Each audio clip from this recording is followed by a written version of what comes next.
I regret buying the smartwatch with half my heart. It promised so much, but fell apart. I thought it would help me on my journalistic quest, but turns out this smartwatch ain't the best. My Honor Band 6 served me 4 good years, through travel, stress, and even tears. But one day, boom, it called it quits. So I searched for something with better bits. So I looked for a watch not just for the time, but to help me record while chasing crime. I'm kidding, I'm not a policeman. One-click voice, camera shutter 2, and please not dead by day 2. I still need the watch to last more than a day. I mean, what is the watch good for if it can't even last one sleepover? If there's a power outage, your watch will die sooner than your phone? Honor Band lasted 2 weeks straight. 4 years long, that thing was great. But I couldn't snap pics or live view feed. For that you need WearOS, maybe? I followed the lead. However, WearOS watches usually only last a day or two. Then a friend Martin came with a cheeky grin. Try Huawei Watch Fit free, that's a win. So 7 days strong, no battery fear. Remote shutter on iPhone, loud and clear, pay attention. Plus has a third-party app for live view and a voice recorder from the watch. Can you imagine just clicking a button and your watch will automatically record the conversation with the police investigator and you have it back all word by word? I don't actually work with the police, I don't know what I'm doing. So I bought the Huawei Watch Fit 4, 3, 5? It doesn't matter. I paired it up with my S21 hoping that it would finally be the one. But that remote shutter icon, gone. Just like with Honor, same sad song. Turns out Android folks just get scammed. Unless you buy an Honor phone, you're damned. Huawei exclusive.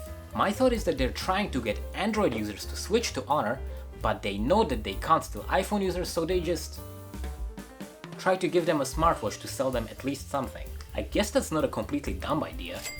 Now here's the twist that breaks the rules. iPhone users don't get tools. Martin can download the extra apps for the Huawei watch through his iPhone, so he has to have a spare Samsung phone just to download the apps. So what about the remote app for camera control with a Samsung phone? It's a disgrace. I tried to make it work for 3 days, and when I decided to make a video about how it doesn't work, it worked! Just like that. Out of spite. 3 days of bugs and then it got it right. So if you have trouble with the Opus camera app, don't lose hope. Install and uninstall a few times and pray or hope. Also, literally everything is paid, including flash, timer, zoom, any zoom actually. And one more thing, brace yourself please, the photo resolution like early 2000s cheese. 480p. That's not HD, that's barely C. Welcome greedy humans.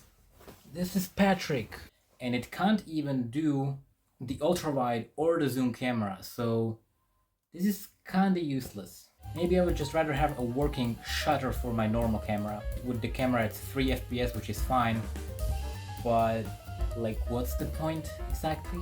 And for Mobimax voice recorder on a Huawei watch with a Samsung phone, it wouldn't load, it would not play. No journalist would last a day. So what's the verdict? What should you get? WearOS trains fast, that's a bet, but at least it works when you really need to control camera, record, or take the lead. I guess if you need it now, you will have to settle for 1 to 2 days of battery life. I mean, I tried a Xiaomi Watch 5 Lite, but it was so uncomfortable I returned it 17 minutes later.